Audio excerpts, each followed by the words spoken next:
Bueno, muy buenas noches a todos. Muchísimas gracias por acompañarnos una noche más. En esta ocasión, como el martes anterior, tenemos la compañía de don Alejandro del Castillo. Seguimos con ese seminario eléctrico residencial. Muchísimas gracias, don Alejandro. Hoy vamos a hablar sobre el código eléctrico, capítulo 1 y 2. Muchísimas gracias a todos por su compañía, por su puntualidad. Damos inicio. Si tienen alguna consulta, por favor, levantar la mano o escribirla en el presente chat. Gerardo.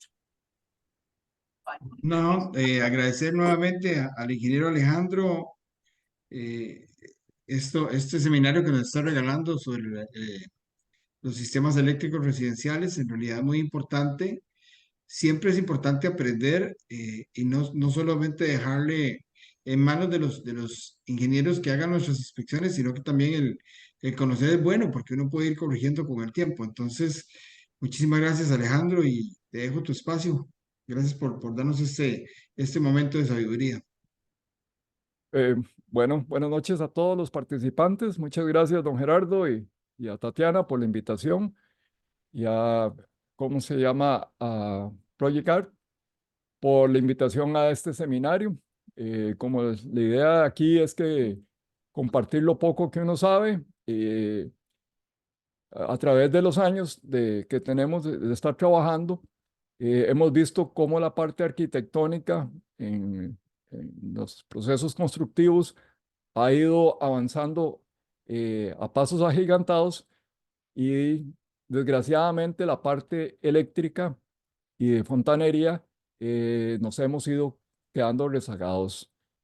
Ustedes están diseñando unos proyectos que uno se queda de hace más de 20 años que yo empecé en esto y lo que están haciendo ahora uno se queda con la boca abierta, pero la parte eléctrica seguimos teniendo la misma problemática de hace muchos años. Entonces, la idea con esto es abrirle un poquito los ojos y darles más herramientas a ustedes, arquitectos, para que, ¿cómo se llama?, reconozcan cuando hay algo que no está bien en su proyecto y, ¿cómo se llama?, tomen las medidas del caso para corregirlo y evitar accidentes futuros. Entonces, una vez más, el agradecimiento a Project Art por la invitación. Bueno, mi nombre, para los que no estuvieron en la charla pasada, es Alejandro del Castillo Vega. Soy bachiller en Ingeniería Electromecánica. Tengo una maestría en Administración de Empresas y, bueno, soy técnico en producción metalmecánica y tengo una pasantía en Ingeniería Mecánica Naval o Náutica para barcos, que no me fue reconocida aquí en el país, pero ¿cómo se llama? Pero ha sido de mucha ayuda por todo el tipo de conocimiento que adquirí en, ¿cómo se llama?, en esa academia. Más o menos tengo 28 años de experiencia en la parte de diseño e inspección electromecánica y unos 10 años de experiencia en lo que eran montajes industriales para plantas alimenticias, farmacéuticas y de otro tipo. Los teléfonos míos pueden, lo pueden ver ahí en la pantalla, es el 8393-4994, por si tienen alguna duda, me pueden enviar ahí mismo un mensaje de WhatsApp y con mucho gusto estamos a las órdenes. Y también está mi correo electrónico que es adelcastillo@unieleconsultores.com.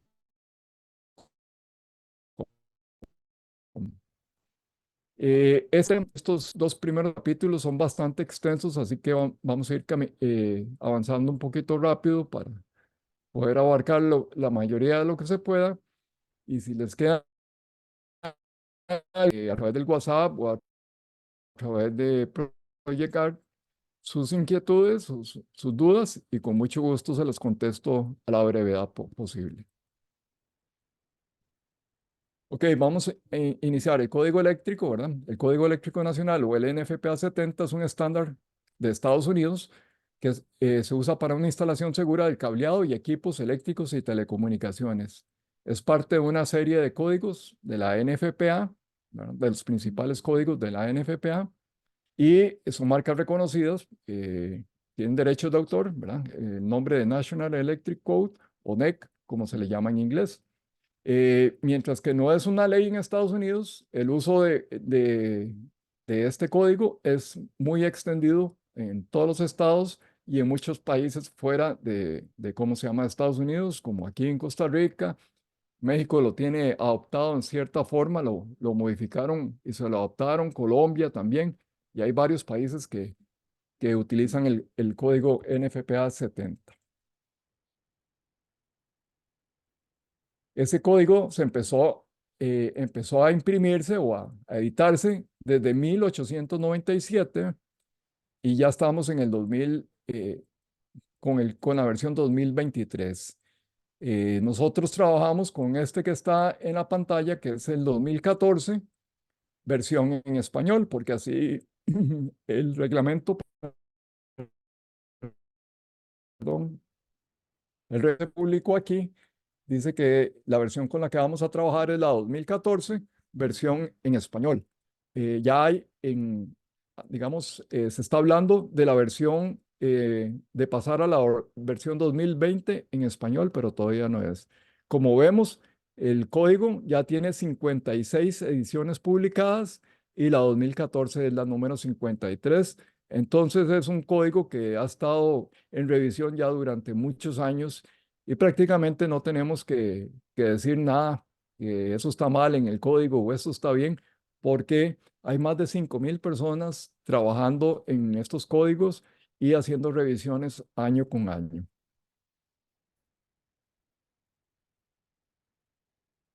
Los principales códigos que tiene la NFPA es el número 1, que es el código de incendios, que lo tiene adoptado también aquí Bomberos como parte de su normativa.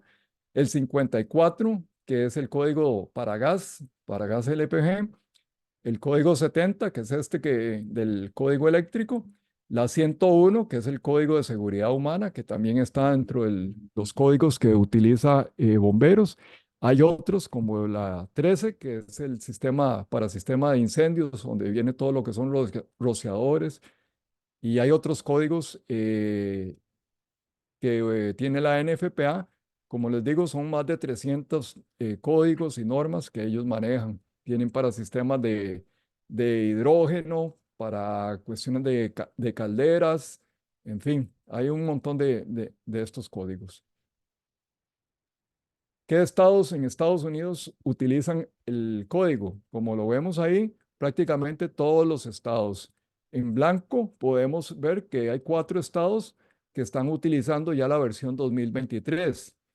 Hay 27 estados que están utilizando la versión 2020, que son los que están en color púrpura o morado. En color gris vemos que son 2 estados que están utilizando la versión 2017 y ¿cómo se llama? En color rojo están utilizando, un estado está utilizando, al igual que nosotros, la versión 2014 y hay 4 estados que están utilizándolo como una referencia a sus regulaciones municipales.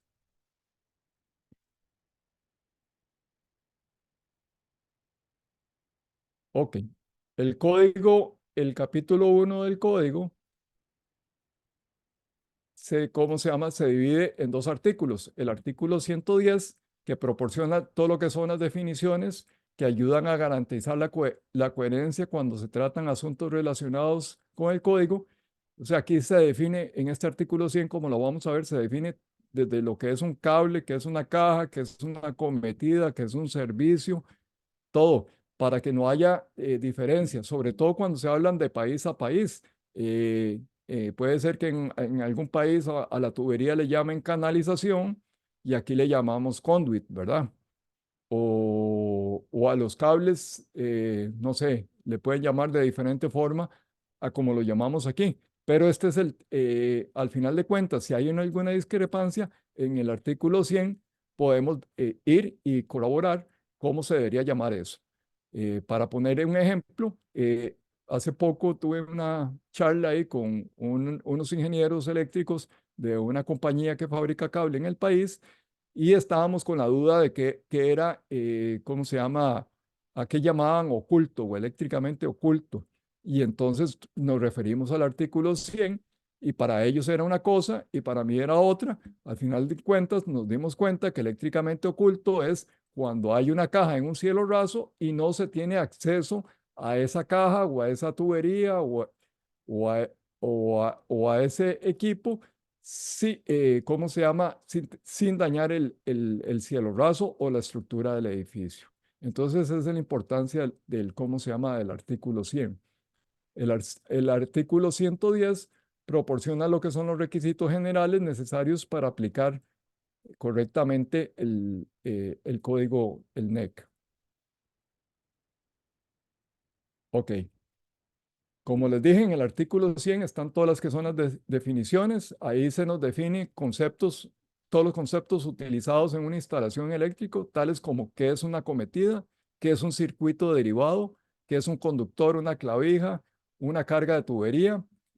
Se utilizan todos los términos que hay en el código eléctrico. Aparte de eso, al principio de cada capítulo están las definiciones que se van a utilizar en ese capítulo. Aparte de estar en el artículo 100, están en el artículo, si vamos a trabajar con el artículo 200, entonces en el artículo 200 al principio están las definiciones nada más para ese artículo, para no tener que estarse regresando cada vez que tenemos una duda al artículo 100. Vamos a empezar con las definiciones. ¿Qué es una cometida o un servicio o service, como le llaman en inglés? Ok, aquí nosotros normalmente le llamamos acometida a todo desde la caja de breaker para atrás hasta lo que es el IC. Ok, la acometida, según el código eléctrico, son los conductores y los equipos para la entrega de energía eléctrica desde la red local de servicio público, o sea, desde la red del ICE, de la red de Fuerza y Luz o de Cope Guanacaste, hasta el sistema del cableado del inmueble servido. ¿Y hasta dónde? ¿Cuál es ese sistema? Hasta el breaker principal que está contiguo al medidor. Eso es la acometida. ¿Ok? Ahí en la figura lo ven señalado con una letra A. Entonces, salimos ya sea de un transformador o del pentagrama de la compañía eléctrica. El pentagrama son los 3 cables que van de poste a poste eh, en la calle y a donde nos conecta o nos conecta la compañía eléctrica, la acometida. Llegamos a la conduleta botaaguas, bajamos por la conduleta botaaguas, pues, a través de la tubería vertical, llegamos al medidor y del medidor pasamos hasta el breaker principal que está ahí afuera de la casa, en una columna o en una pared, a veces en la misma caja del medidor o a veces separado, depende del sistema si lo que hayamos comprado. Hasta ahí es como se llama la cometida o el servicio. ¿Qué es el alimentador? Ok, el alimentador, o como le llaman en inglés, el feeder, son todos los circuitos, ¿verdad? Que van después del breaker principal hasta el tablero principal. Por ejemplo, si tenemos apartamentos y cada apartamento tiene su breaker principal y en cada apartamento hay, ¿cómo se llama? Un tablero principal. Esos son los alimentadores. Si son 2 apartamentos, tendríamos 2 circuitos alimentadores. Aquí normalmente también le llaman acometida, pero son 2 circuitos alimentadores. Entonces, los circuitos alimentadores, como se ve en el óvalo rojo, van del tablero principal, donde está el breaker principal, hasta los tableros de breaker o disyuntores que están dentro de la casa o dentro del inmueble. También puede ser que un alimentador sea el que sale de un generador eléctrico hasta el tablero principal o de alguna fuente de energía alternativa, por ejemplo, de los equipos de un sistema fotovoltaico hasta el tablero principal. Entonces, ese tramo es el que se llama circuito alimentador.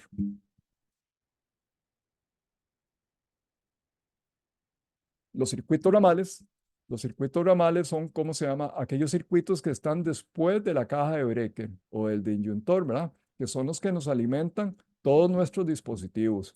Nos alimentan los circuitos de iluminación.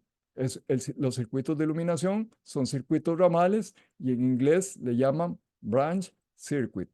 Los circuitos de toma corrientes son circuitos de ramales. El que alimenta la secadora de ropa es un circuito ramal si estamos alimentando un tanque de agua. En esta imagen podemos ver muy claro los tres tipos de circuito. En el círculo amarillo podemos ver lo que es servicio, que está bajando la tubería, llega a la caja que no se ve el medidor, pero están las conexiones del medidor y el breaker principal. Eso sería servicio. Después están los feeder, que son los circuitos alimentadores en el círculo verde y van desde el breaker principal hasta el tablero de disyuntores o el tablero de breaker principal de la casa. También podría ser que vengan, aparte de esto, de algún generador eléctrico movido por diésel o un sistema fotovoltaico. Y en el círculo rojo son todos los circuitos ramales, son todos los que van desde los breakers de la caja de breaker, el breaker de 20 amperios, de 30 amperios, de 40, de la cocina o el que pongan ustedes hasta los dispositivos finales. Dispositivos son todo lo que son tomacorrientes, iluminación, el portón eléctrico de la entrada de la casa, la secadora de ropa, el aire acondicionado, todos esos son circuitos ramales. Aquí hay un término muy importante que hay que tomar en cuenta, que es lo que significa a la vista. Eso significa dentro del alcance visual, ¿ok? ¿Por qué es importante este término? Porque, por ejemplo, con los calentadores de agua, no es necesario ponerles un breaker o un sistema de desconexión si están a la vista del tablero eléctrico de la casa, del tablero de breaker, ¿verdad? Entonces, si están en un mismo cuarto y el calentador de agua está a la vista, cerca del tablero eléctrico, entonces no hay necesidad de ponerle un breaker. A la vista es que se vea el tablero eléctrico o que no esté a más de 15 metros, ¿ok?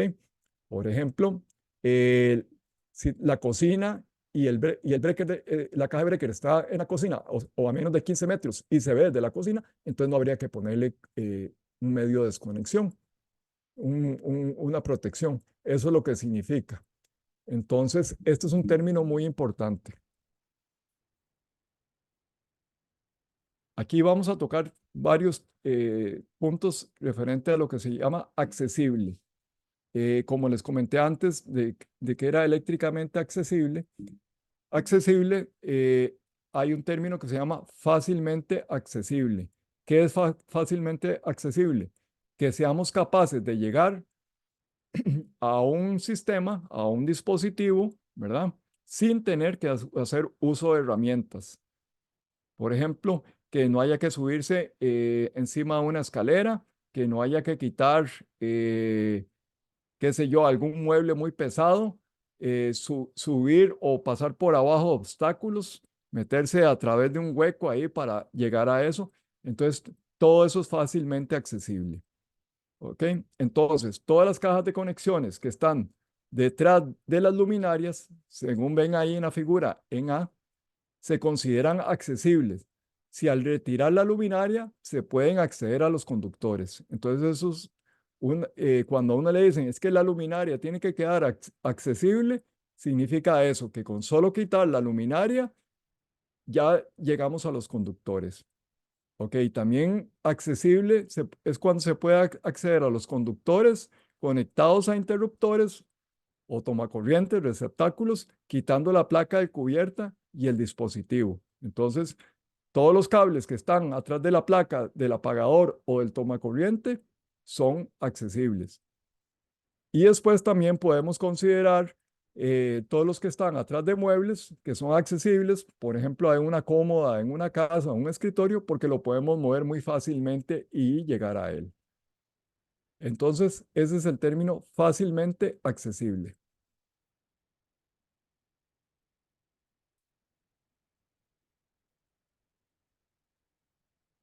Aquí vemos en esta imagen la diferencia entre lo que es accesible y lo que no es accesible. Por ejemplo, dice que todos los tomacorrientes de falla tierra GFCI tienen que ser accesibles, ¿verdad?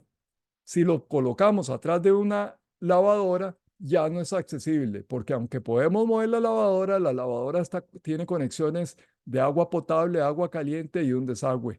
Y no es lo mismo que un mueble de una cómoda a un escritorio, ¿verdad? Que no hay conexiones. Entonces, eso es una violación. Entonces, fácilmente o inmediatamente accesible es como ven en la figura a la izquierda, donde está el toma corriente a la vista. Se puede ver. Y al de la derecha, que quedó atrás de la lavadora, ya no es accesible y eso es una violación al código eléctrico según el artículo 210.8.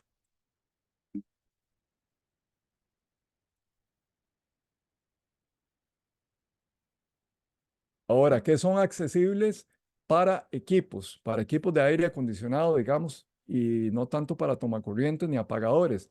Accesible para un equipo de aire acondicionado que está en un entrecielo, por ejemplo, un entrecielo de esos que son, que se pueden quitar los plafones y accederse a él. Un equipo es accesible siempre y cuando no esté protegido por puertas cerradas o que esté en un cuarto de un elevador o que haya un medio que impida, ¿verdad?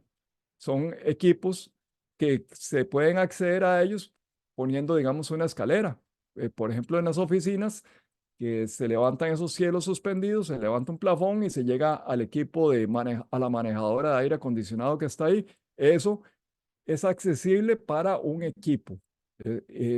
Los otros son accesibles para dispositivos de tomacorrientes y apagadores. Para un equipo que sea accesible, que se pueda poner una escalera y llegar fácilmente a él. Ahora, los equipos de desconexión que están a la par de él, eh, y tienen que ser también fácilmente accesibles. Y si están ubicados a la par del equipo y a través de una escalera podemos acceder a él, entonces estamos cumpliendo con la norma. Si ese disyuntor o ese breaker que pusimos para proteger el aire acondicionado, tenemos que romper un cielo de gypsum para poder acceder a él, entonces ya no sería accesible.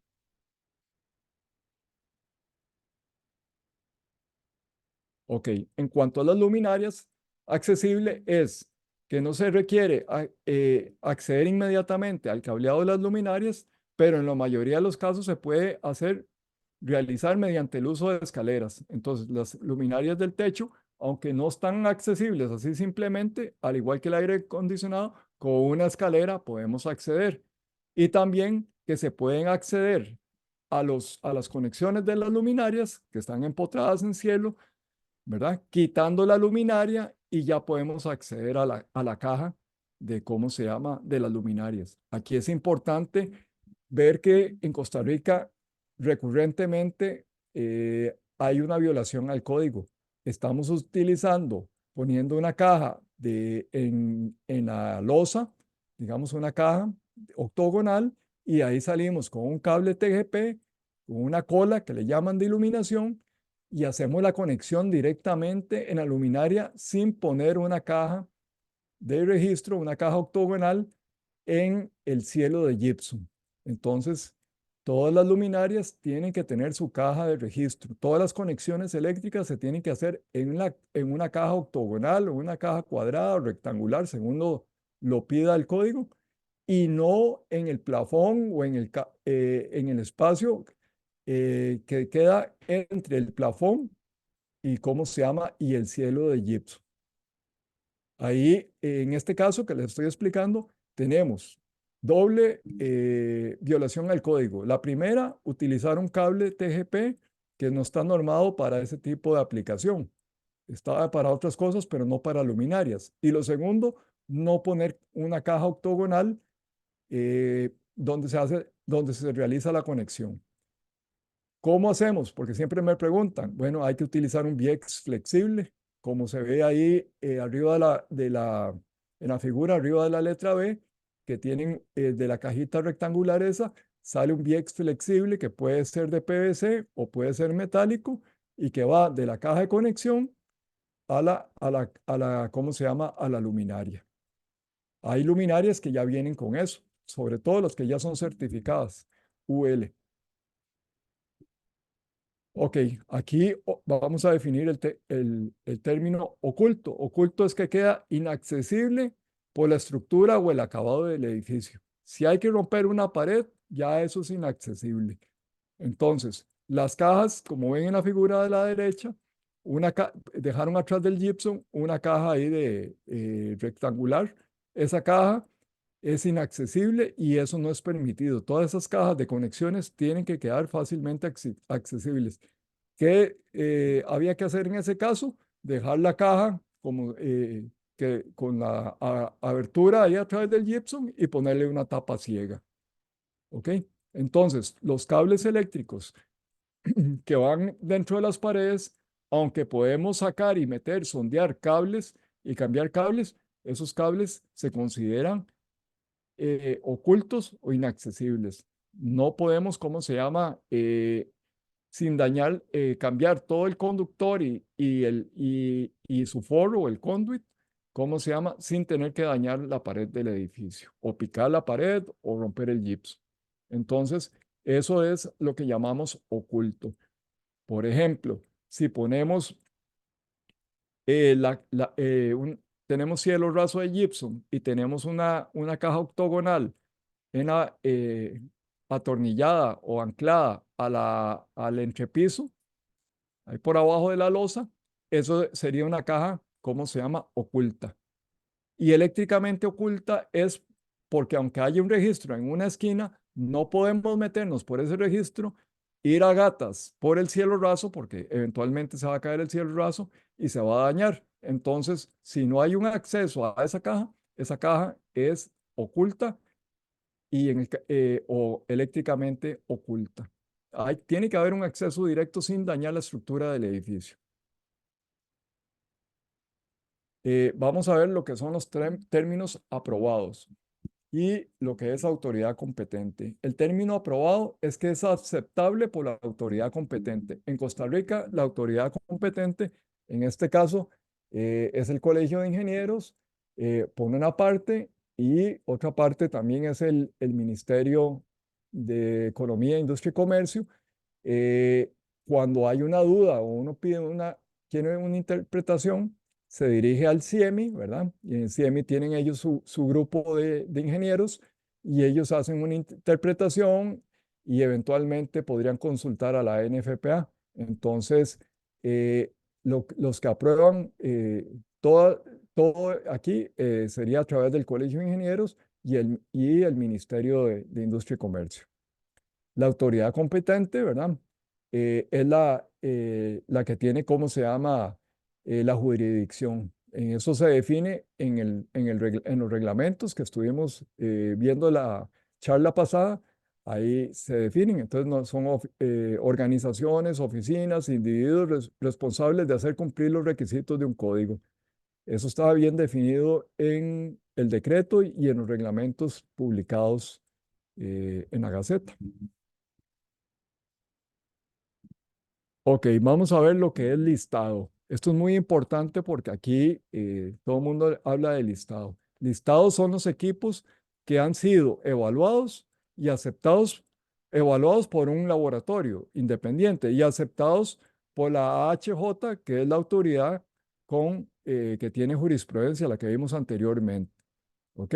Entonces, el código eléctrico, para el código eléctrico, todos los equipos que están aceptados son de estos laboratorios que se muestran ahí abajo en el cuadro de la izquierda, que son el ETL, el MET, UL, CE, FM, CSA, entre otros, ¿verdad? FM, por ejemplo, Esa lo utilizan mucho en la parte de incendios.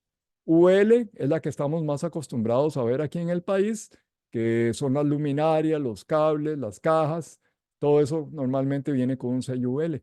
Ahora, si tenemos una duda, porque ahora hay muchas falsificaciones, de que eso es UL, a veces vienen de allá de países asiáticos con un sello medio conversado de UL, entonces hay que referirse al libro blanco, que es el que está en la figura de la derecha. En este caso yo puse el del 2013, yo creo que ya está el 2016, y ahí están todos los laboratorios y todos los equipos que están listados. Hay veces que creo que se puede consultar también en línea, si hay algún equipo, si realmente está listado. Eh, hay, con esto hay esta marca que se llama CE, ¿ok? Eso es una marca de la Comunidad Europea, que aunque es aceptada por el Código Eléctrico, a mí particularmente no me convence. ¿Por qué? Porque eso es nada más una declaración jurada de que los equipos están cumpliendo con el código. Por ejemplo, yo traigo una caja de un país asiático y digo que esa caja cumple y hago mi declaración jurada y sin hacer ninguna prueba de laboratorio. Entonces yo sí soy un poquito quitado o reacio a aceptar productos CE. No significa que no se puedan aceptar. Otro cuidado que hay que tener es que los chinos ya copiaron y modificaron ese CE. Y como lo ven en la imagen de la derecha, está la CE, que es de Comunidad Europea, la marca, ¿verdad? Que tiene conformidad. Y los chinos modificaron un poquito el logo y acercaron las letras. Ven que está un poquito más cerca. Y eso significa China Sport. Y aquí hay un montón de apagadores y de tomacorrientes que tienen las letras CE, pero no son las letras CE de la Comunidad Europea, sino son las letras CE de China Sport. Y esas no están aceptadas por el código eléctrico. Instalar cualquier dispositivo que sea con eso, que no esté listado, ¿cómo se llama? Es una clara violación al código eléctrico. ¿Ok? Entonces, normalmente todos los productos que son listados UL, en este caso o ETL, si son tableros eléctricos o equipos más grandes, tienen una etiqueta como la que ven a la izquierda, ¿verdad? Que dice, por ejemplo, el de arriba a la izquierda, dice que es un panel board, un tablero de clase CTL y ahí viene con su numeral, que es el B8725. En el caso de las cajas de registro, en el fondo de la caja de registro, normalmente vienen ahí estampado el sello UL con el numerito abajo. Y en el caso de los conectores eléctricos, también vienen con un sello, con un sello UL, ese que es un conector de la marca Panduit. Ahí tiene su sellito, ¿cómo se llama? UL. Aparte del sello UL, está lo que se llama identificado. ¿Qué significa identificado? Que un equipo está, aunque sea sellado, que tenga el sello UL, es identificado para cierta función o para cierto propósito. Por ejemplo, a mano izquierda vemos una terminal de cobre que tiene el sello UL, pero si logran ver, dice 3 ceros flex. ¿Eso qué significa? Que a ese tipo de terminal de ojo es para cable flexible, no para conductor rígido, digamos, de un solo alambre no se podría utilizar. No se podría utilizar tampoco para lo que es cable THHN, ¿ok? Como el que usamos aquí. Flexible, ¿cuál sería el conductor flexible? El TSJ. TSJ es cordón flexible número 2, ese lo podríamos utilizar. A la derecha vemos esas conexiones para varilla tierra, ¿ok? Ahí también están identificadas. ¿Qué está identificado? Que dice que es para una varilla que va de media a 5 octavos y con un cable 2 al 10. Entonces ahí está en el círculo de arriba a la derecha, el color rojo, vemos que tiene el sello UL y en el círculo de abajo dice de media raya 5 octavos. Entonces, aparte de ser listadas, tienen un uso específico. ¿En qué fallamos aquí en Costa Rica? Por ejemplo, que estamos usando para hacer las tierras, todos los que vamos allá a las construcciones, vemos que normalmente está la caja del tomacorriente y utilizaron una terminal de ojo amarilla normalmente con un tornillo y ahí pegaron un cablecito verde para hacer la conexión a tierra. Bueno, esas terminales amarillas pueden ser listadas UL de alguna marca reconocida, pero no son identificadas como equipo para aterrizaje. ¿Para qué se utilizan esas terminales? En tableros de control, digamos, en la industria, para hacer las conexiones internas en los tableros de controles de los variadores de velocidad, de los contactores y otras cosas. Pero la intención de ese tipo de conector no es el aterrizaje. Hay otros que sí vienen UL y abajo dice ground, o de tierra, o grounding system, o grounding equipment, ¿cómo se llama? Eso sí, son dispositivos que están diseñados para hacer el aterrizaje. Pero esa terminal amarilla de ojo es una clara violación al código eléctrico, que se utiliza muy, todo el mundo la utiliza aquí. Es cierto, todo el mundo la utiliza, pero es por desconocimiento. Ahora vamos a ver lo que son los breakers. Aquí es importante, todo el mundo ha visto los breakers, no hay más que hablar, que es un dispositivo que se dispara automáticamente, puede ser disparado ya sea por una sobrecorriente o térmico. Hay dos aspectos principales que tenemos que tener en cuenta con los breakers, ¿verdad? Los breakers, primero es la capacidad. En la imagen de la izquierda, en el óvalo celeste, vemos que ese tiene una capacidad de 30 amperios.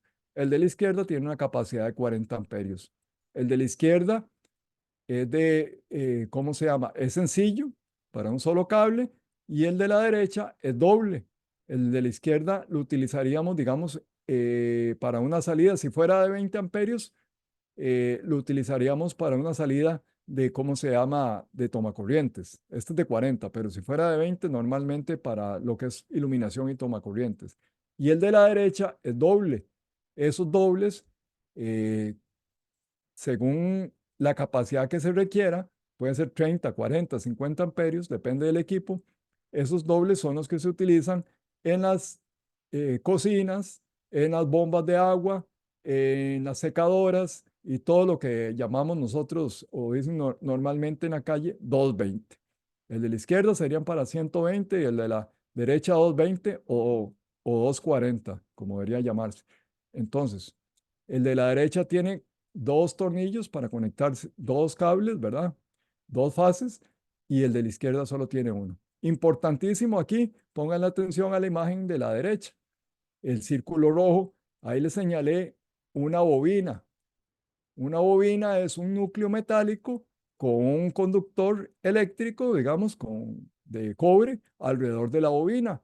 Eso es el electroimán que hace que se dispare el disyuntor. Ese electroimán tiene una fuerza, por decirlo así. ¿Ok?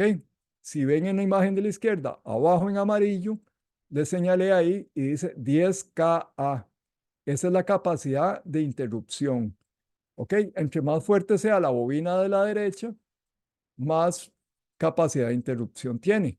¿Y por qué es importante esto? Bueno, porque podemos poner un breaker de 30, pero si la corriente de cortocircuito es mayor a 10 kA, entonces no se va a disparar el breaker. Eso lo vamos a ver más adelante, pero sí importante que recuerden lo de la bobina, porque en la próxima filmina les voy a hacer referencia a esto. Ok. Hay otro tipo de interruptores que son los de falla arco o AFCI. Estos dispositivos de falla arco lo que evitan es que cuando se quiebra un cable o se pela el forro, ¿verdad?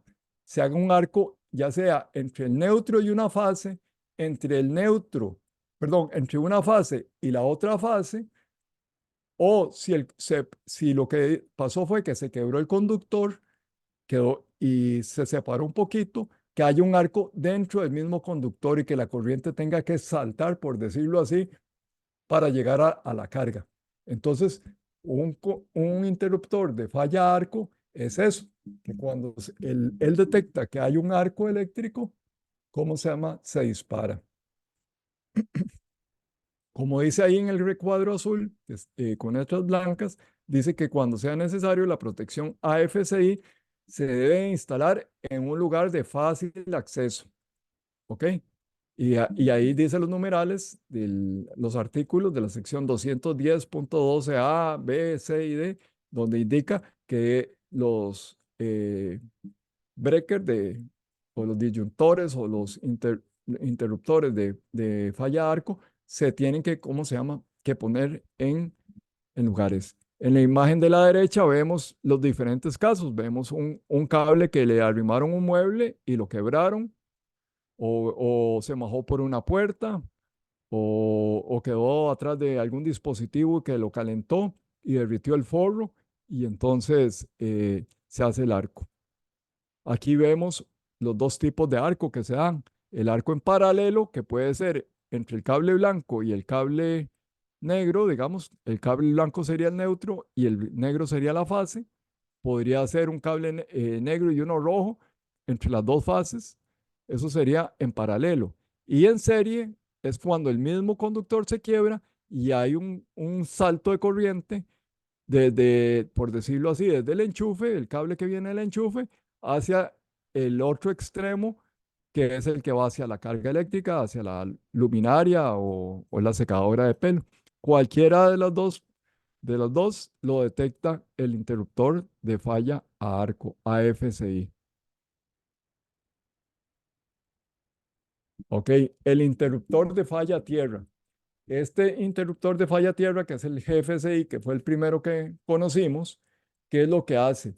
Lo que hace es que cuando se pela el cable, la fase, el que lleva, se daña ¿cómo se llama? El aislamiento y pega con la carcasa eléctrica, con la carcasa metálica de la cocina, del tanque de agua caliente o de la refrigeradora, y se viene a través del neutro o de la tierra una corriente mayor a 5 miliamperios.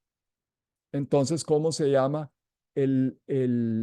cómo se llama? El dispositivo GFCI detecta que hay una fuga de corriente, y en lugar de, como sucedía con las cocinas de los abuelos, que le daban un jalonazo a uno y que la gente ponía un tapete, una alfombra plástica para que no lo jalara, entonces el GFCI lo que hace es lo detecta.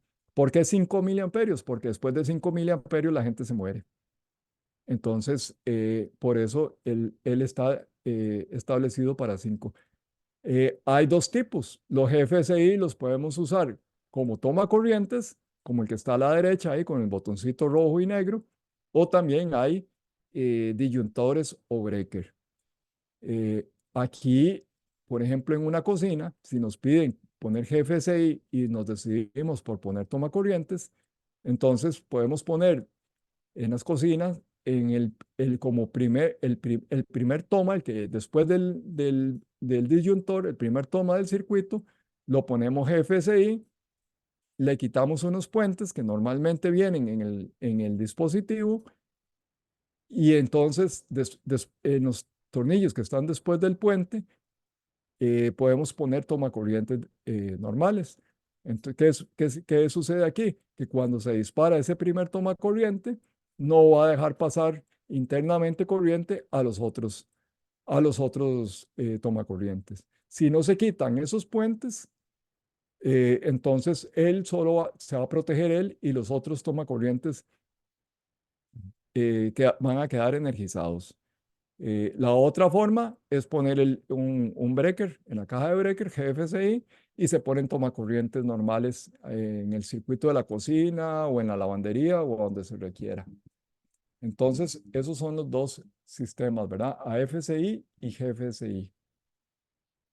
Aquí esto es importantísimo para todos porque esto es una de las principales violaciones al código eléctrico en este país. Eh, no se cumple con lo que se llama unido o bonding. Y la unión o el bonding significa que hay que establecer una continuidad, ¿verdad? Desde los dispositivos hasta, por decir, sí, de las cajas eléctricas hasta las barras. Todo tiene que estar interconectado. En la figura de la derecha, ven que, por ejemplo, hay un ducto con una barra a tierras horizontal y todos los conduits metálicos están conectados a esa barra. Las cajas eléctricas están conectadas a eso y ahí va hacia la varilla tierra. En la figura de la izquierda podemos ver una situación que aquí nadie la hace y ahorita lo vamos a ver con más detalle, que es las tuberías que vienen entre la caja del medidor y el breaker principal, no le ponen unos anillos para aterrizar. Consideran que nada más con la tubería metálica es más que suficiente. En esta siguiente imagen ven ahí las conexiones. Ahí está, por el artículo 250.92b en rojo, en esos dos círculos rojos, les indiqué que hay que poner los anillos de aterrizaje. ¿Cuáles son esos anillos? Como el que está inmediatamente abajo del círculo rojo. Esos anillos se tienen que poner en todos los conduits metálicos de las acometidas y de los alimentadores. Recordando que acometidas son los que vienen de la calle y alimentadores son los que van desde el breaker principal hasta el tablero. ¿Y por qué hay que ponerlo así? Porque el código eléctrico nos dice, si lo ven en la imagen inferior derecha en el círculo verde, que todo lo que se llaman knockouts, que son esos agujeros tapados que vienen en, ¿cómo se llama? En las cajas, no cumplen para hacer un circuito cerrado de tierra. ¿Por qué? Porque esos knockouts están unidos nada más por una pequeña laminita y normalmente se pueden romper. Entonces, por eso es que hay que poner estos anillos o estas roscas para aterrizaje y conectarlas como están en la imagen superior izquierda. En la imagen superior derecha, lo que estamos viendo ahí es un triturador de alimentos, ¿verdad? El triturador de alimentos tiene, ¿cómo se llama? Aparte del cable verde que llega ahí adentro del motor, tiene un anillo de estos conectado en el BIEX flexible. Ese mismo BIEX flexible que se ve en la imagen superior derecha es el BIEX que se podría utilizar para alimentar una luminaria ahí en el entrecielo de la caja que está eh, atornillada a la losa del entrepiso o a la estructura metálica del techo y bajan hasta la caja octogonal que está en el cielo de gypsum o en el cielo suspendido.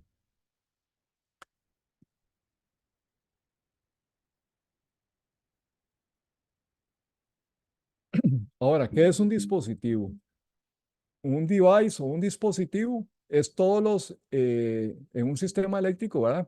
Todo lo que no sean conductores, que transporta y controla energía como su función principal. Entonces, ¿qué son dispositivos? Dispositivos son los fusibles, los apagadores, los tomacorrientes de cualquier tipo, AFCI, GFCI, normales, los sensores de presencia, el tomacorriente o la salida especial para la lavadora, para la cocina, botoneras para arranque y paro de motores, fusibles tipo rosca o de tapón, que aquí no se utilizan, pero en otros países sí, los breakers, todo eso se llaman dispositivos. Todo lo que no sea el cableado eléctrico.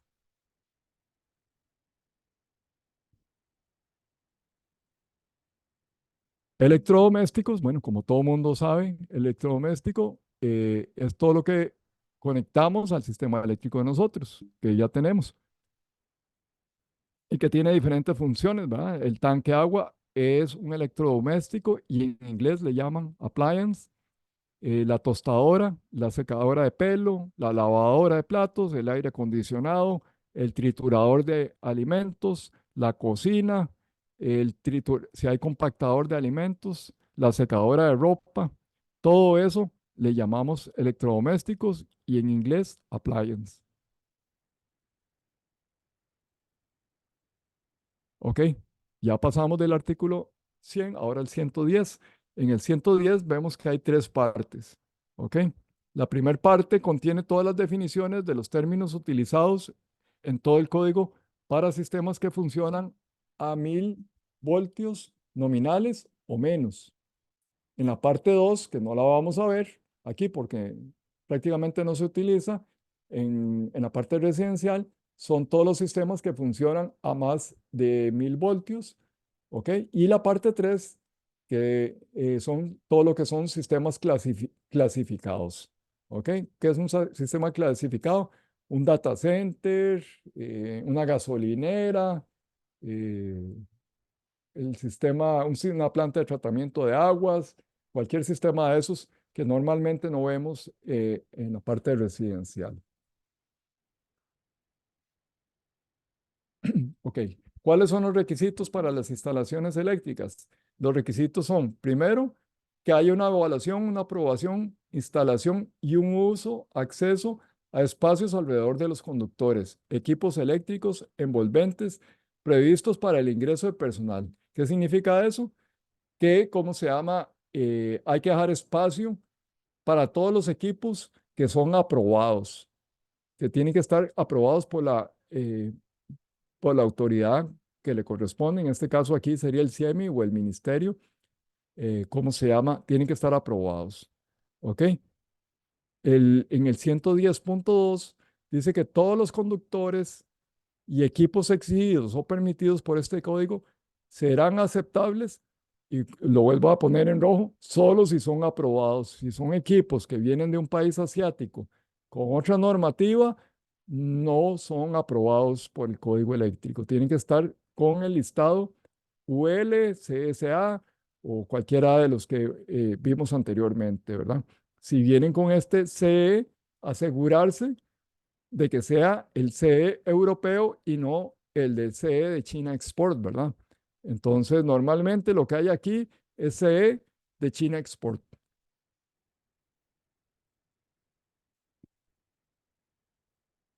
¿Ok? Tiene que haber un examen, identificación e instalación del equipo. Y en la parte B del artículo 100.3 dice que todos los equipos, ¿verdad? Listados y etiquetados se deben de instalar y usar de acuerdo con las instrucciones incluidas en el listado o etiquetado. ¿Qué significa eso? Que, por ejemplo, si a nosotros nos dicen que un aire acondicionado se tiene que instalar a un voltaje de 208 voltios, no lo podemos instalar a ningún otro voltaje. Y digo 208 voltios porque es un voltaje que se utiliza mucho en sistemas trifásicos, ¿verdad?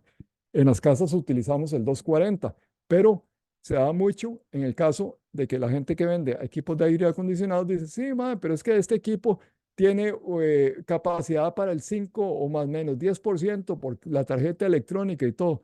No importa, es una violación. En el 110.4, que se llama tensiones o voltajes, dice que a lo largo de este código las tensiones consideradas deben ser aquellas a las que funcionan los circuitos. Entonces, solo se pueden considerar equipos que funcionan los circuitos, que en una casa que normalmente funciona 120, 240. ¿Ok? Entonces, en rojo les puse la tensión nominal de un equipo eléctrico no debe ser inferior a la tensión nominal del circuito al que esté conectado. Y en la imagen de la derecha, ahí en el círculo rojo, vemos que dice una violación, que el equipo es de 208 voltios, como dice en la placa, y lo quieren conectar a un circuito de 240. Eso no se puede hacer. ¿Ok? Vamos a hablar de los conductores. Los conductores, el código eléctrico, cuando se habla de conductores, se refiere conductores de cobre, a menos que en el código se indique otra cosa. El material, digamos, eh, que hable el código, si no se especifica otro tipo, es conductor de cobre, no de aluminio ni cobre aluminio, es cobre. Entonces, por ejemplo, si a usted les dice que ese equipo se tiene que conectar con un conductor número 10 AWG, entonces es un número 10 AWG de cobre, no de aluminio ni de cobre aluminio. ¿Ok? En el 110.6 les explico lo que son los calibres de los conductores. ¿Ok? Los calibres de los conductores se expresan en AWG, que es la normativa americana, American Wire Gauge, ¿ok? O en KC1000. Entonces, en AWG vamos desde el 18, que es el más delgadito, ¿verdad? El 16 un poco más grueso, el 14, el 12, el 10, ahí lo pueden ver en la imagen de la derecha, al 1, después pasamos al 1.0, al 2.0, al 3.0, 4.0 y ahí brincamos al 250, al 300, 350, casi 1000, ¿ok? Muy importante aquí, porque ya he visto en el país que traen cable de 12 milímetros. Ahí les puse el número 12 AWG, lo ven en el cuadrito rojo con letras blancas que puse en la parte inferior de la filmina, es diferente al de 12 milímetros que traen de los países asiáticos. No es lo mismo, no tiene la misma capacidad, no se pueden usar los mismos breakers. Como les expliqué en la charla anterior, si se diseña con 12 milímetros, con norma europea y la norma que es toda la casa, el cliente nos dijo, por favor, yo la quiero con que utilicen el código eléctrico de Italia y Italia acepta ese 12 milímetros, ese código, podemos usarlo, pero no podemos usar el código italiano con cable americano. Si el código italiano no acepta el cable AWG. Igual aquí, con el código eléctrico de Costa Rica, no podemos utilizar ningún otro cable que no sea AWG. No podemos usar 12 milímetros o cualquier otro tipo de cable de otro país o con otro estándar.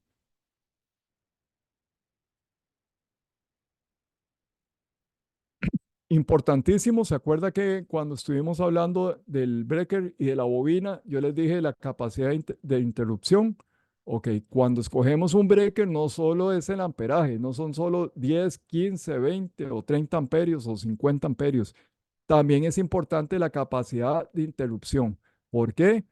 Si ven en la imagen de la capacidad de interrupción, hablando en términos coloquiales, es la fuerza que tiene ese breaker para desconectarse ante un evento, sea un cortocircuito o cualquier otra eventualidad.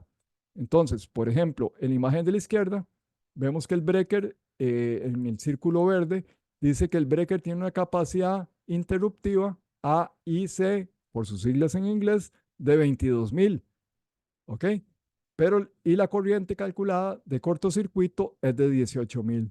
Como la capacidad del breaker es mayor a la capacidad interruptiva de 18.000, está bien. Pero no, ahí no podríamos utilizar un breaker como el de la derecha que dice 10.000 o como un fusible que dice también 10.000. Entonces tenemos que no solo utilizar el breaker que se nos ocurre dentro de los mismos tableros eléctricos, por decir, voy a utilizar una marca aquí, Cubo, un modelo. Esos Cubo hay de 10.000, de 15.000, de 22.000 y a veces hasta de más, ¿cómo se llama? AIC o de capacidad interruptiva. ¿De qué depende eso? Del equipo que vamos a conectar y también de información que nos da la compañía de fuerza eléctrica para ver cuál es la corriente de cortocircuito en esa área. Pero normalmente es con el equipo, ¿verdad? ¿Por qué? Porque un motor eléctrico va a requerir una capacidad interruptiva de un tipo y un circuito de toma de corrientes va a utilizar otra, ¿ok? O iluminación. El motor eléctrico eh, cuando se frena, se traba, él empieza a consumir, por eso se queman los motores, él empieza a consumir y a consumir y a consumir más. Entonces el breaker que va a proteger este circuito tiene que tener una capacidad mayor, porque normalmente en la parte industrial decimos que los motores son máquinas tontas.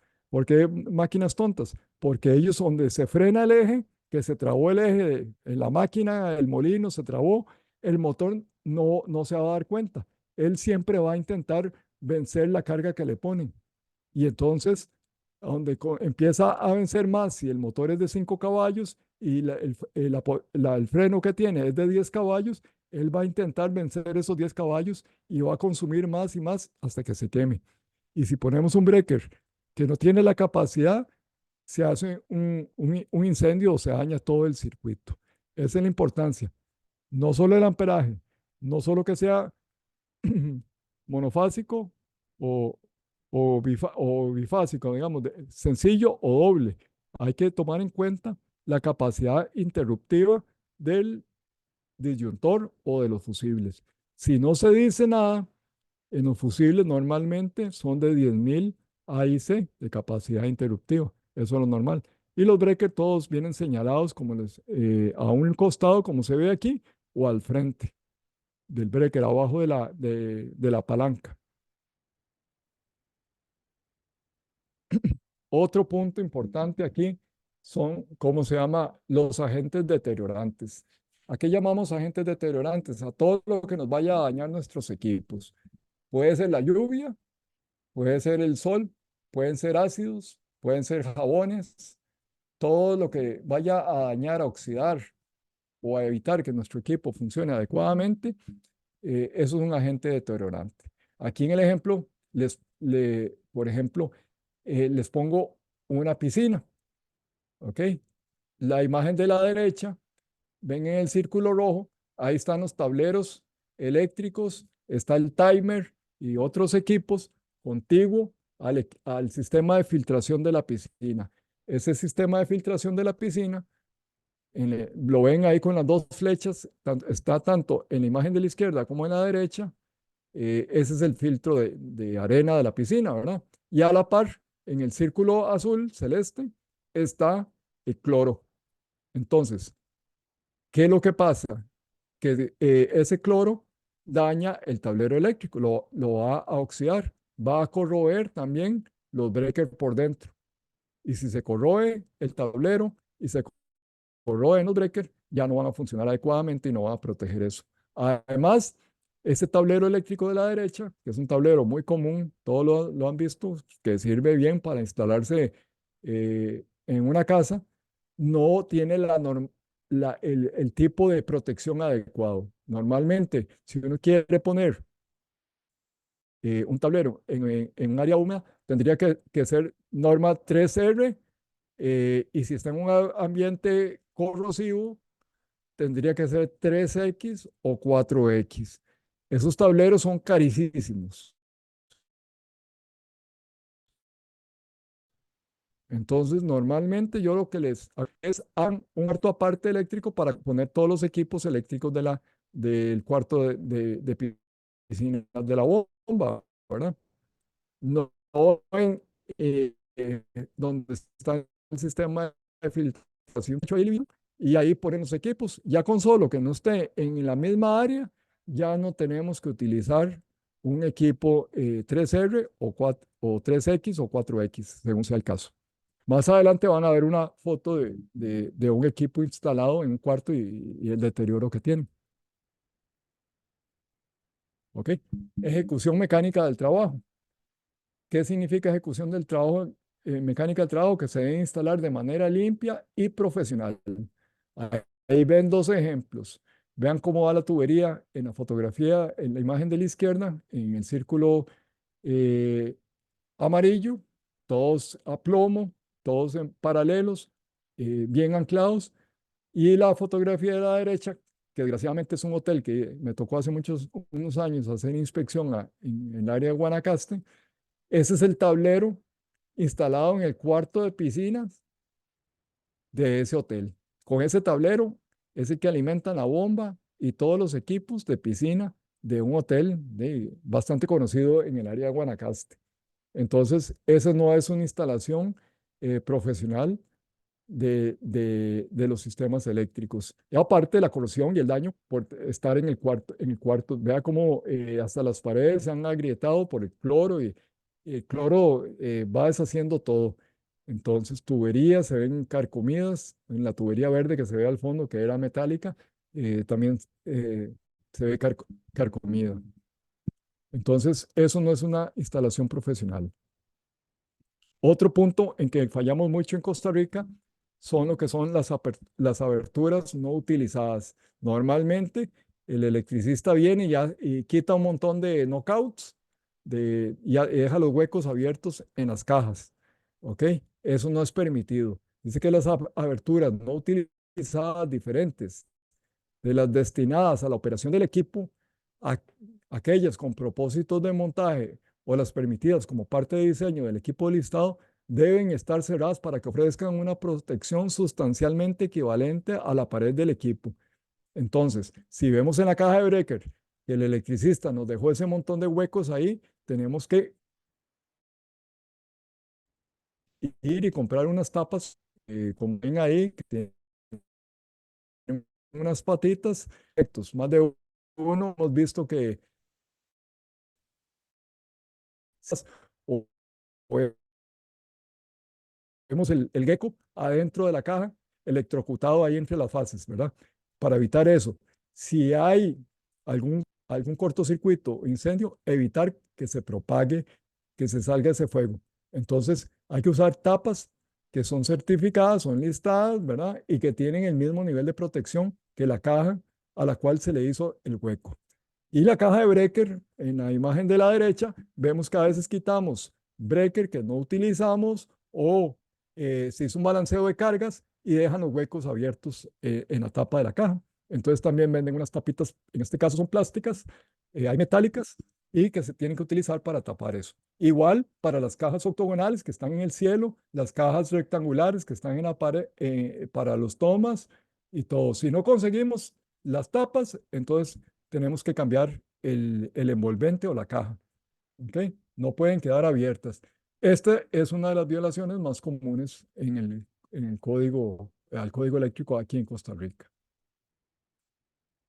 Integridad de los equipos se refiere a que no hay que dañar los equipos a la hora de instalar. ¿Ok? Dice que no tienen que estar ni contaminados con pintura, con yeso, con limpiadores, con abrasivos, todo, ni las barras colectoras pringadas de concreto cuando repellaron. No va a haber partes dañadas, no se pueden cortar las barras y quedar ahí medias atornilladas. Si se rompió la carcasa de un disyuntor, de un breaker, hay que cambiarlo, no se puede pegar con goma loca e instalar ese breaker. Eh, Vemos dos imágenes a la izquierda, eso fue una inspección que también me tocó hacer. Ven una caja que es una salida de, ¿cómo se llama?, de toma corriente.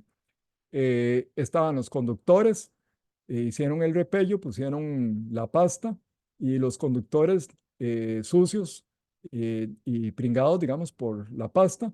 Y adentro de la caja, relleno todavía con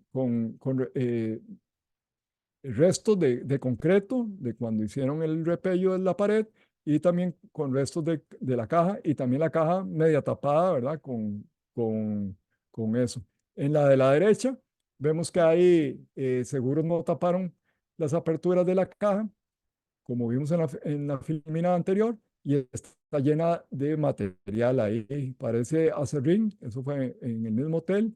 Además, la caja, ¿cómo se llama? Está oxidada en varios puntos y probablemente entonces eso, ¿cómo se llama? Es una violación a la integridad de los equipos.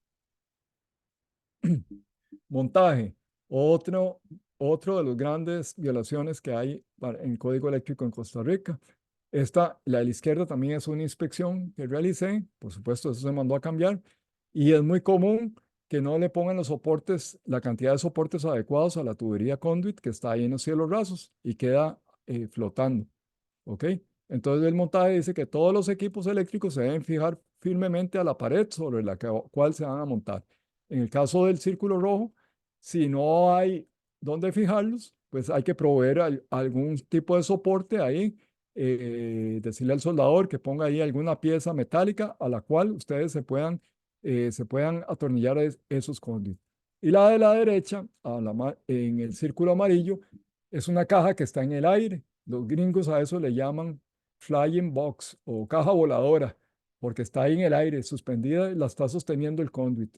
El conduit no está hecho para sostener la caja. Esa caja debería estar anclada, haber sacado algún brazo de esa viga metálica que se ve ahí para atornillar esa caja o haberle hecho algún tipo de soporte. Eso no es permitido. Y esto es una de las violaciones más recurrentes al código eléctrico en Costa Rica. Ok, vamos a ver lo de las terminales eléctricas. Esto es importantísimo. Dice que debido a que hay diferentes materiales, ¿verdad? Con características diferentes, los dispositivos, tales como terminales a presión, que son los terminales esos de ojo, amarillos o cualquiera de esos, o como el que les enseñé anteriormente, que era para cable TSJ, ¿verdad? Los conectores de empalme, las lengüetas soldadas, que son conectores que se pueden soldar, se debe identificar en cuanto al material que se va a utilizar. Dice que no se debe mezclar en una terminal o en un conector de empalme conductores de materiales distintos. Esto en la charla pasada se lo expliqué al arquitecto Román, que no podemos poner un conductor de cobre con uno ¿cómo se llama? Aluminio, porque se nos va a empezar a hacer ahí un proceso galvánico y se va a corroer eso. ¿Ok? Entonces, cuando son conductores de metales distintos, hay que utilizar el tipo de terminal adecuado. Vamos a analizar rápidamente aquí. Primero, tenemos que ver cuando vamos a utilizar cualquier tipo de conexión o de lengüeta ¿cómo se llama? De terminal, la temperatura. ¿De qué depende esa temperatura? Depende de varias cosas. Primero, la temperatura del cable, la temperatura ambiente y la temperatura de los dispositivos. Este tipo de terminal que le pongo aquí es un terminal que se usa en la caja de breaker, pero también están las terminales de los breaker o de los disyuntores. ¿Ok? Entonces, si el tomacorriente que nosotros tenemos es para operar a 75 grados centígrados, el cable, podemos poner un cable de 90, pero el amperaje que se va a permitir llevar en ese cable es a 75. Ahora lo vamos a ver eso. Y las terminales tienen que ser de 75. Si el dispositivo que ponemos es para trabajar a 90, el cable, por ejemplo, un motor y tiene capacidad para trabajar a 90 grados centígrados, el cable tiene que ser de 90 y las terminales tienen que ser de 90. Ahí lo indico en el círculo rojo y verde en la parte superior de la imagen. Ok. Cuando en el círculo azul oscuro de la izquierda, vemos que dice CU7 y en el otro dice AL7. ¿Qué significa eso? CU es que es para cobre, AL que es para aluminio, nada más. Y 7 se refiere a la temperatura. CU7 es cobre a 75, AL7 aluminio a 75. ¿Ok? En las dos terminales de la derecha, vemos que indica que la terminal, perdón, la de la derecha, la extrema derecha, indica que la terminal es de 90. ¿Ok? Entonces, en el círculo celeste dice que es cobre 9AL. Esa terminal es para cobre con una temperatura de 90 grados centígrados. AL también es para aluminio. Lo ven en el círculo púrpura o violeta que está abajo que dice cobre o aluminio. Entonces, si queremos utilizar conductor como este serie 8000 que el arquitecto Román el otro día me hizo la consulta, tenemos que buscar que diga AL7CU o CU9AL, pero tiene que decir cobre, aluminio o solo aluminio. ¿Ok? Y si vamos a usar cobre, podemos utilizar una de cobre a la temperatura adecuada o una de cobre aluminio. Entonces, es importante esto, porque si se nos hace ahí una corrosión, entonces no va a haber buena continuidad se va a producir un punto caliente y eso va a recalentar, va a consumir, se va a elevar el amperaje y nos va a causar algún problema eléctrico en nuestra instalación. Permiso, don Alejandro, por aquello nos quedan 10 minutos y le Ok, comento también que doña Elsie Laucho comentó en el chat que ella vivió 15 años en España y el código C es claro y certificado. Dice que se trajo regletas eléctricas para uso residencial con ese código, pero ya todo va a 220 voltios. en España 220. Ujú. Ok, entonces sería, muchas gracias por el comentario. Y sí, igual que muchos, creo que Argentina también maneja 220 voltios, entonces esa es una de las razones por las cuales hay que tener mucho cuidado a la hora de combinar equipos que están certificados para el código americano con equipos que están certificados para otros países. Bueno, ya vamos para ir terminando.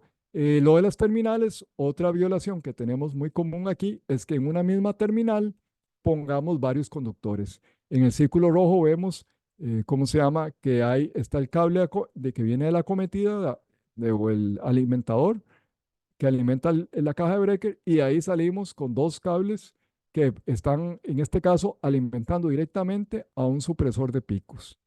¿Ok? Eso no es una violación, no es permitido. En el círculo amarillo lo vemos igual y en el breaker de la derecha, en el círculo, en el óvalo celeste, también vemos varios conductores conectados a un mismo disyuntor o a un mismo breaker. A menos que la terminal, el fabricante diga que se puede conectar dos, tres, cuatro conductores en ese tipo de terminal, si no dice, entonces solo es apta para conectar un solo conductor por terminal. ¿Ok? Los empalmes, volvemos, seguimos. Todos los empalmes se tienen que hacer con este tipo de conectores. Se pueden hacer con soldadura y después se tienen que recubrir con un material que sea de la misma capacidad aislante de cómo se llama del conductor. Entonces, por ejemplo, el cable rojo ese, que si suponemos que es cable THHN, que es el que usamos aquí, el forro del conector roscado rojo que se ve ahí debería tener la misma capacidad de aislamiento y de temperatura que el ¿cómo se llama? Que el cable THHN. Si es menor, ¿qué es lo que va a pasar? Y estamos utilizando el cable a 90 grados centígrados y el conector roscado es para 70, se nos va a derretir y va a haber un cortocircuito. ¿Ok? Entonces, todos los empalmes, uniones y extremos libres, los cables que no se utilizan, que quedan dentro de las cajas rectangulares, octagonales o cualquiera, tienen que quedar con un, ¿cómo se llama? Conector roscado. No pueden quedar con tape eléctrico. Aquí estamos hablando de los límites de temperatura rápidamente, los que les hablé anteriormente. Si el ¿cómo se llama? La salida eléctrica, en este caso, que es una salida para secadora, para cocina, una salida especial que llamamos aquí, está para 75 grados. El cable, aunque sea de 90, se tiene que trabajar a 75 grados y el breaker tiene que ser apto para trabajar a 75. Si el breaker y el cable son de 90, no importa porque es mayor la temperatura. Pero si, como mínimo 75, no podríamos poner algo que trabaje a 60 grados centígrados. Esta tabla es importantísima porque es la tabla de los conductores eléctricos. Aquí hay que tomar en cuenta para que vean que no es tan fácil seleccionar un conductor y cambiar de uno a otro. No es nada más decir el amperaje y ya. Primero, cuando vamos a instalar, hacer un circuito eléctrico, lo primero que tomamos es, bueno, vamos a la tabla 310-16 en este caso. Ven a mano derecha en un círculo, en un óvalo amarillo, la temperatura ambiente dice 30 grados centígrados. No es lo mismo instalar un conductor eh, sobre el techo pegado a la lámina de zinc de techo, ¿verdad? Que uno que va abajo la tierra alimentando los tomacorrientes. Entonces, la temperatura ambiente es la temperatura esa a la cual está expuesto el conductor, no la temperatura de Liberia ni la temperatura de Heredia, es la temperatura a donde va a estar operando eso. ¿ok? Abajo también, a mano izquierda, ven que les marqué temperatura en rojo.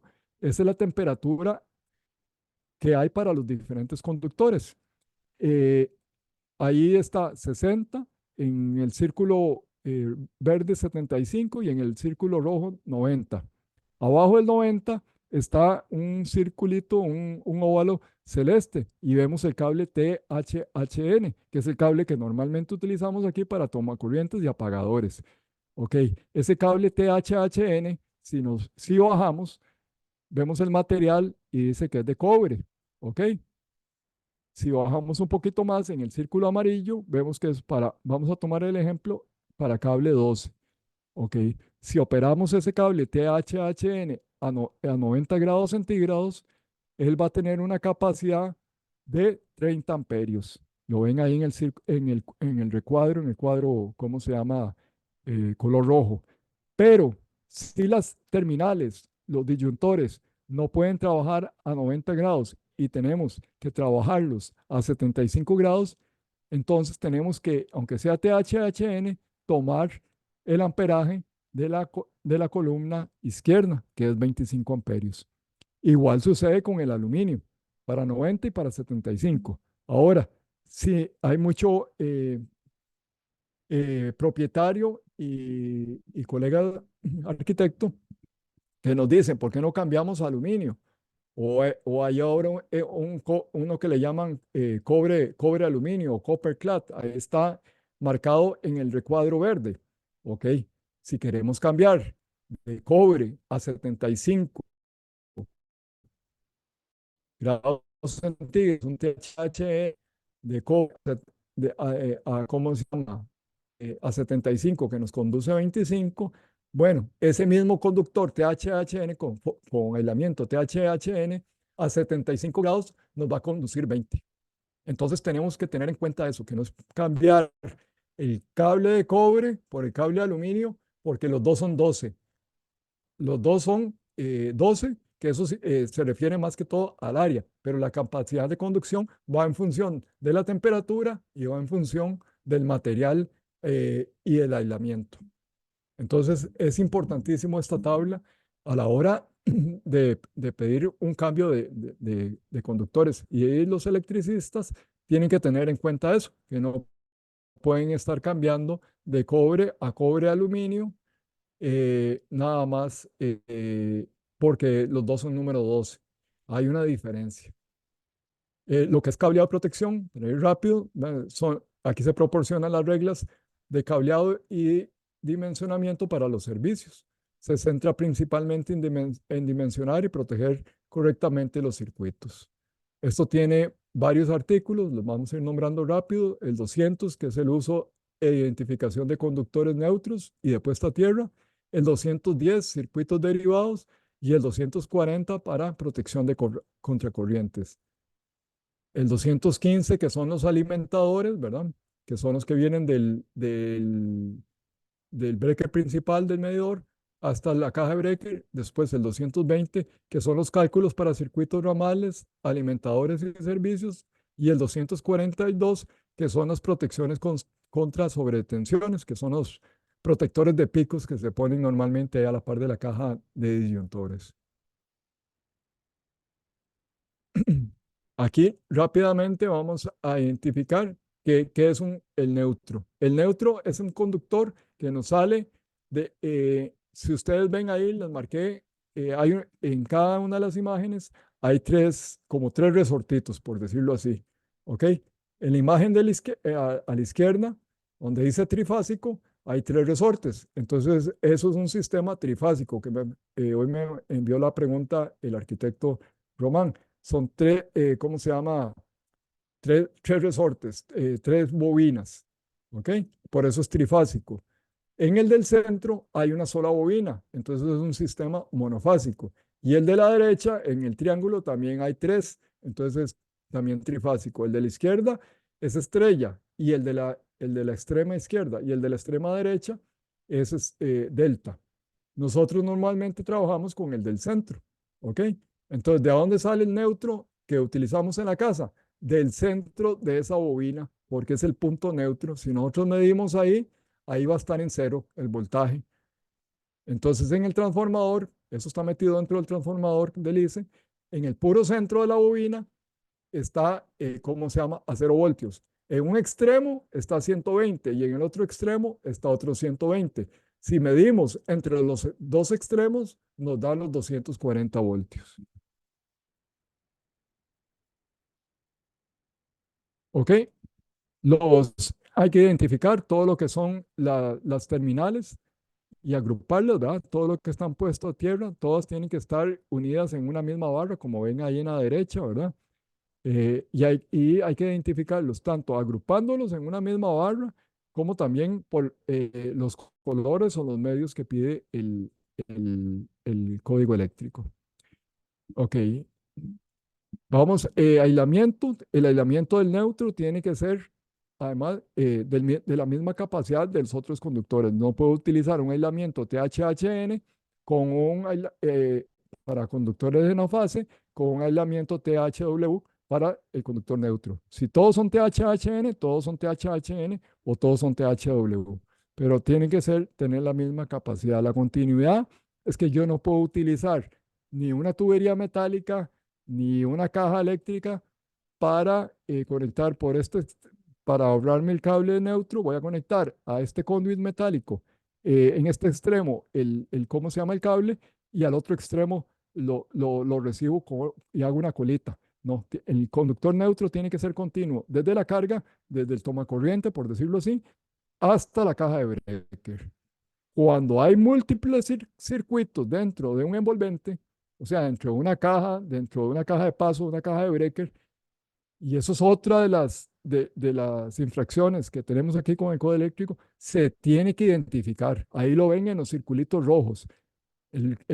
Los cables blancos de neutro tienen una etiqueta, en una dice 9 y en el otro dice 11. Bueno, ese 9 tiene que corresponder al circuito 9 de color rojo o color azul y los dos tienen que estar. ¿Por qué? Porque si el día de mañana queremos hacer una medición o necesitamos hacer una reparación, tenemos que saber cuál circuito corresponde, cuál neutro corresponde a cada circuito.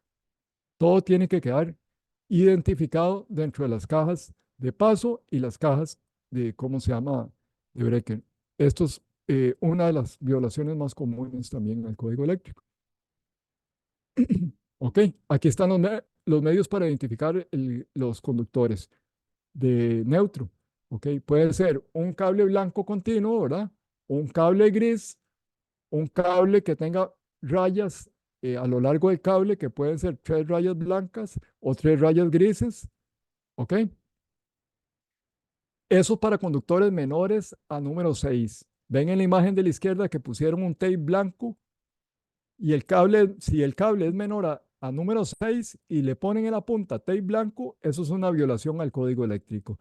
Cables menores a número 6 no se pueden identificar con pintura o con unas vueltas de tape blanco. Del 4 en adelante o más gruesos, ¿verdad?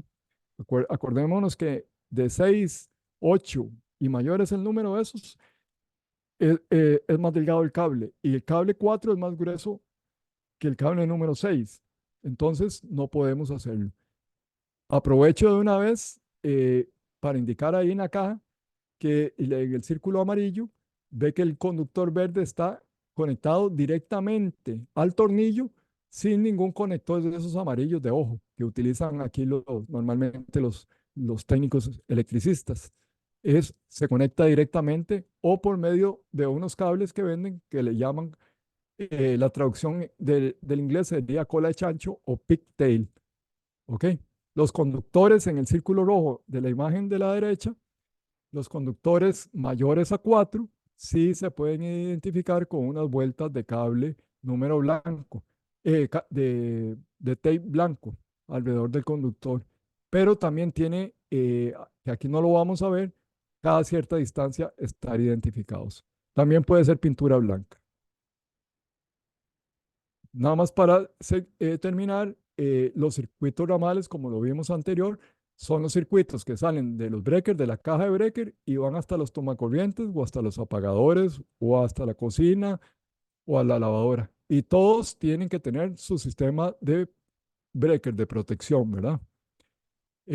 Todo eso se ve en el artículo 210, excepto lo que son motores eléctricos. Ok, los circuitos ramales multiconductores igual deben de tener cada uno su propio, ¿cómo se llama? Eh, circuito de su propio disyuntor. Todos tienen que tener su medio de protección. Ok, ok, aquí rápidamente vamos a ver dónde se requiere los sistemas de falla tierra, los GFCI, ¿ok? Dice que se requieren en los baños, en los garajes, en las bodegas, exteriores, espacios de poca altura, como no son los cielos rasos, si vamos a dejar un toma corriente metido ahí en un cielo raso, en los sótanos sin terminar, si tenemos ahí un sótano y no está terminado o quedó ahí a medias, como dicen, ahí tiene que ir GFCI. En las cocinas, todo lo que son las cocinas, en los muebles de cocinas, en los sobres de cocina arriba, tienen que llevar eso. En las pilas, cuando esté la salida eléctrica a menos de 1.8 metros, entonces en la cocina puede ser que, ¿cómo se llama? Hay un toma corriente que no esté sobre el mueble de cocina, pero está a menos de 1.8 metros del borde de la pila, entonces sí se ocupa. En los cobertizos o garajes para botes, que eso no lo utilizamos aquí. En las lavanderías y en las duchas, igual, cuando estén a menos de 6 pies o 1.8 metros. Eso quiere decir que en el baño, si está a menos ¿cómo se llama? De 1.8 metros de la ducha, tiene que ser un sistema de falla tierra. Aquí están los ejemplos. En imagen de la izquierda, en amarillo, vemos las salidas de toma corrientes. Todas las salidas de toma corrientes en amarillo son protegidas con GFCI. Y hay una que dice abajo en blanco, esa no tiene que ser porque no está sobre ¿cómo se llama? El sobre la cocina. Y en la imagen de la derecha vemos que trazamos un arco ahí de la cocina y todo lo que está en 1.8 metros tiene que estar protegido. Ahí hay unos que están a más de 1.8 metros, pero están sobre sobre la cocina. Entonces, por la regla anterior, tienen que estar protegidos. La refrigeradora ve que está con blanco y esa no tiene que ser protegida. Ya con las versiones nuevas del código eléctrico, con la 2020 sí lo pide, pero en esta 2014 todavía no. Ok, ¿qué circuito rápidamente nos pide el código eléctrico? Bueno, tiene que haber dos circuitos de 20 amperios en la cocina para electrodomésticos, un circuito de 20 amperios para la lavandería. Aparte, si la lavadora, si es una torre, lavadora secadora, lleva un circuito de 30 amperios, este circuito de 20 más el circuito de 30 para la lavadora secadora. Y los circuitos ramales en los baños, que se debe suministrar al menos un circuito de 20 amperios en cada uno de los baños. Se pueden interconectar entre varios baños, pero hay varias reglas que seguir. Lo sencillo aquí es que se ponga la luminaria del baño, el tomacorriente del baño y el extractor del baño, cada uno de cada baño en un circuito de 20 amperios GFCI. Y con AFCI, lo que nos está pidiendo el código eléctrico, ahora también son cocinas, las habitaciones, los cuartos, comedores, salas de estar, salones, bibliotecas, cuartos de estudios, alcobas, solarios o para solearse, áreas para solearse, salones de recreación, armarios, antesalas, áreas de la lavandería o habitaciones o áreas similares a las unidades de vivienda. Básicamente es eso. Ahora, cuando nos van a decir, cuando nos piden que sea GFCI, ya FCI, bueno, ya hay dispositivos, ya hay breaker que son de los dos, ¿verdad? Que son dual, que le llaman, que protegen tanto por falla tierra como por falla arco. Sería todo y muchísimas gracias.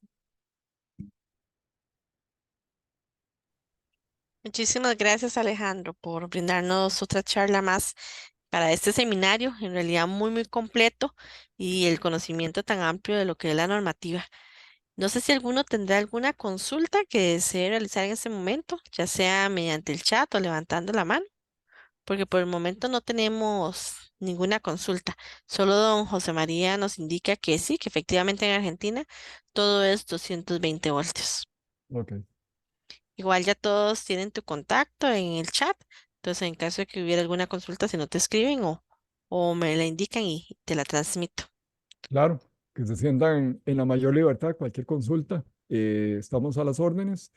Y no sé si se conectó el arquitecto Román y hoy traté de explicarle rápidamente lo del trifásico que me preguntó. Y si no, entonces, Sí estuvo conectado, ahorita no lo veo, sí estuvo conectado, pero ok, igual la grabación se las pasamos mañana a primera hora, ok, entonces sé que lo va a ver. Más bien, bueno, excelente. muchísimas gracias. Gerardo, no sé si estará por ahí, si desea indicar algo. ¿Tiene conexión? Sí. Eh, no, Tati, muchas gracias. Alejandro, más bien, bueno, y muy amable por compartir con nosotros y nos vamos a ver en la próxima. Si Dios nos lo permite, muchas gracias, ¿eh? Claro, con mucho gusto. Muchas Estamos gracias. a las Nos vemos el próximo martes, si Dios lo permite. Gracias y buenas noches a todos. Gracias, igualmente. Feliz fin de semana. Hasta luego. Igualmente. Hasta luego.